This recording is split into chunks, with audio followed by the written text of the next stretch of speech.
Toi qui travailles dans un espace vert, qu'est-ce qu'on t'apprend sur l'argent? Toi qui es à l'école, qu'est-ce que tes professeurs t'apprennent sur l'argent?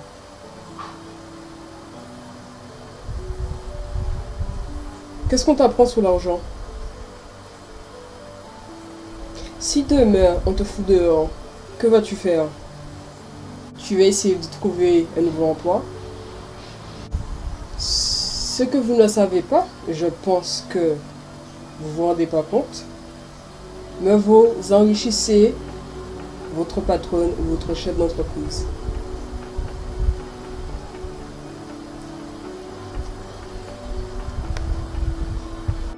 Si ta patronne ou ton chef décide de te mettre dehors parce qu'il perd trop d'argent, que vas-tu faire?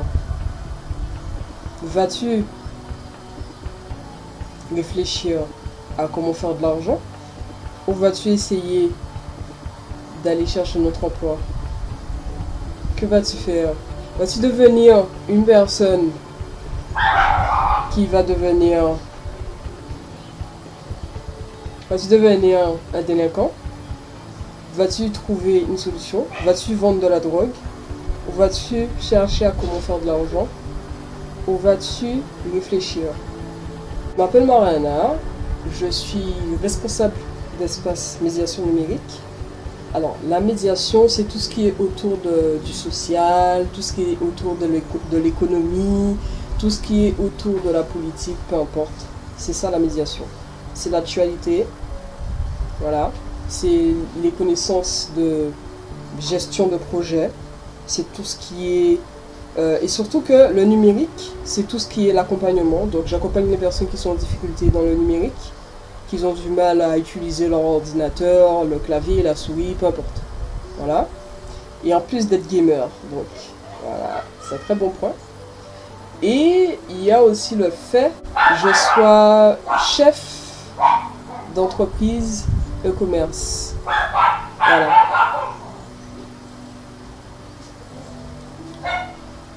Donc voilà, c'est ce que je vous parle. J'étais en train de vous parler il n'y a pas longtemps. Souvent, je me rappelle que j'ai mon père. Pendant mon enfance, lorsque j'étais une enfant, à l'âge de 6 ou 7 ans, j'avais mon père qui me disait ne va pas travailler, ne va pas à l'école. L'école te rapporte pas de l'argent. Et moi, j'étais qu'une enfant. Donc, j'étais déjà basée sur l'école, tu vois, parce que les professeurs te répètent sans cesse qu'il faut que tu ailles à l'école. On t'habitue à vivre une vie dans un cadre pour que dans le futur, tu as un cadre professionnel. Voilà. Mais moi, je me disais en fait, pourquoi mon père me disait de ne pas aller à l'école parce que l'école te donne pas de l'argent, ça te sert à rien. Et moi je faisais comprendre que non, en fait l'école, après au fur et à mesure qu'il me disait ça et tout, en grandissant, moi j'étais arrivé au lycée, je lui disais que non, il faut que j'aille à l'école parce qu'il me faut mon diplôme.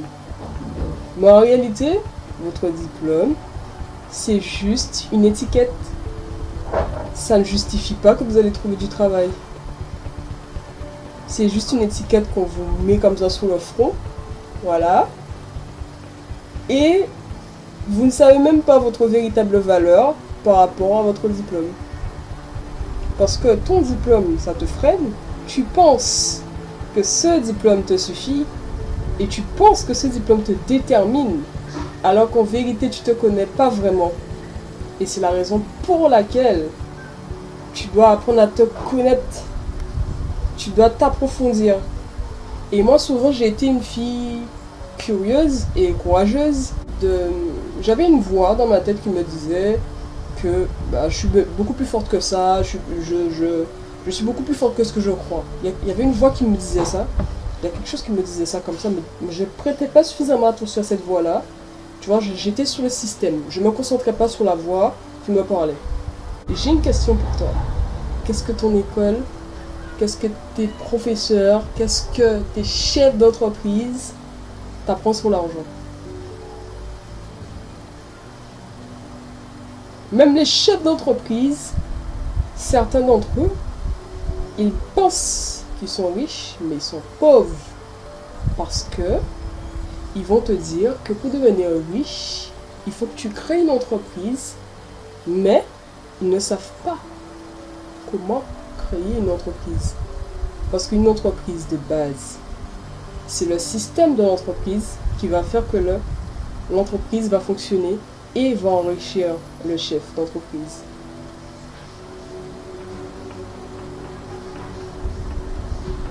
Est-ce que vous comprenez? Peut-être que mon langage n'est pas très bien compris. Les personnes qui sont riches, certains d'entre eux, ils ont un système dans leur entreprise. Prenons un exemple sur Jeff Bezos. Il a un système dans son entreprise qui fait que ça enrichit son entreprise. C'est pour ça qu'il est plus riche que beaucoup d'entreprises, que beaucoup d'entrepreneurs, peu importe. Maintenant, toi, que vas-tu faire si on te met dehors? Que vas-tu faire si demain, tu n'as plus école? Si demain, que vas-tu faire si demain, il n'y a plus d'école pour atteindre ton objectif, pour avoir ton diplôme? Parce qu'on te dit d'aller chercher un diplôme. Mais qu'est-ce que ce diplôme va te rapporter? Est-ce que c'est ce que tu veux, toi? Qu'est-ce que ça te rapporte, toi? Si je te donne un billet de 10, que vas-tu faire avec cet argent? Je répète. Si je te donne un billet de 10, que vas-tu faire avec cet argent? Tu vas sûrement acheter quelque chose pour manger. Tu vas sûrement acheter quelque chose pour boire. Ou peut-être tu fais partie des personnes qui font des économies. Mais au final de compte, tu n'as pas fait d'économie parce que tu gaspilles cet argent-là. Et tu l'investis jamais. Alors, ce que tu devrais faire avec ces 10 euros que je vais te donner, c'est à t'éduquer toi-même avec ces 10 euros. Trouver comment t'éduquer.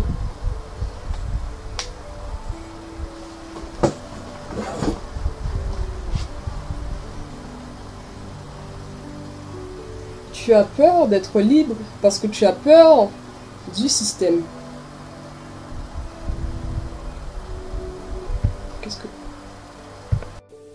Parce que tu as peur d'enfreindre les règles. Tu as peur d'enfreindre les règles. Mais si tu as peur d'enfreindre les règles, cherche les règles que tu dois pas enfreindre. Je vais vous montrer quelque chose.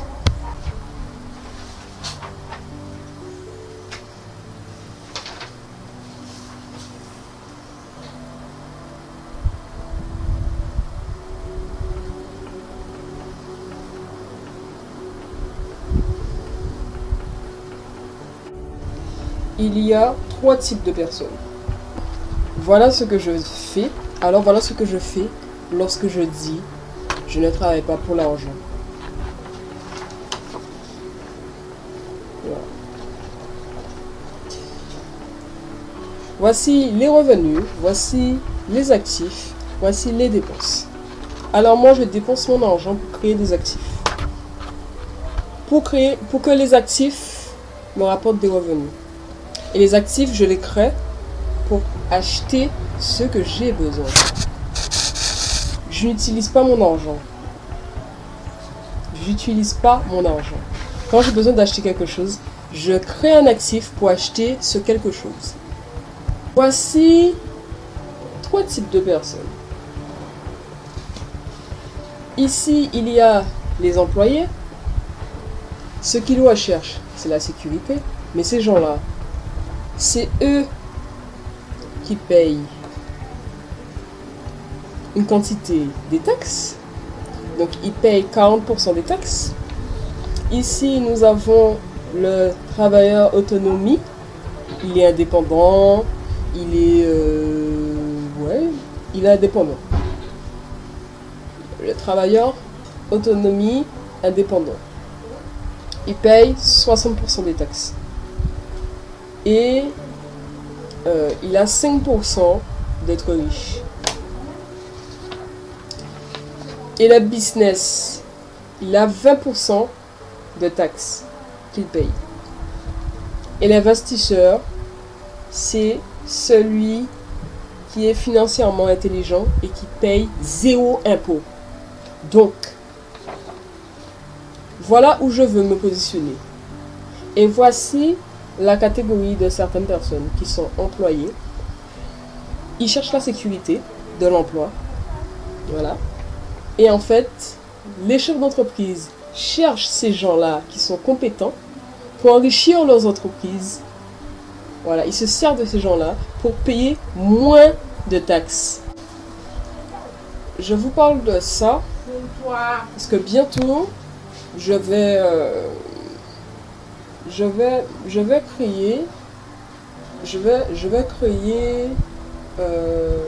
une formation. Je vais créer une formation en ligne.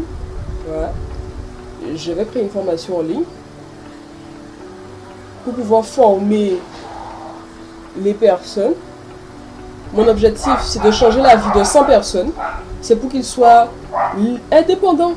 C'est pour qu'ils soient indépendants, qu'ils vivent la vie qu'ils rêvent, voilà, qu'ils n'ont pas besoin de la sécurité de l'emploi, voilà. Donc, dès à présent, réfléchissez, parce que vous êtes dans un système, vous êtes dans un cercle, comme ça. C'est la routine, jusqu'à ce que vous soyez plus sur cette terre. Vous allez travailler toute votre vie comme ça, sans faire ce que vous voulez et devenir riche par rapport à ce que vous voulez faire. Et c'est possible, croyez-moi, c'est possible. Posez-moi vos questions dans l'espace des commentaires si vous avez des questions. Je vais essayer d'y répondre et puis voilà. Ah, je me rappelle que on voulait m'interviewer à la radio. Et moi, je venais de commencer en tant que responsable d'espace médiation numérique et moi, je ne voulais pas. Voilà, je ne voulais pas parce que je considère que mieux tu en parles moins, plus tes affaires fonctionnent correctement, tu vois. Donc, j'ai pas voulu. On m'a appelé 2 fois. Et vu que j'étais la plus jeune dans ce domaine-là, les gens voulaient savoir qu'est-ce qui m'a motivé, pourquoi j'étais dans ce cadre-là et tout. Et voilà. Ben, je sais que bientôt, les gens voudront m'interviewer encore une fois par rapport à l'entreprise que j'ai créée, etc. On verra bien dans l'avenir.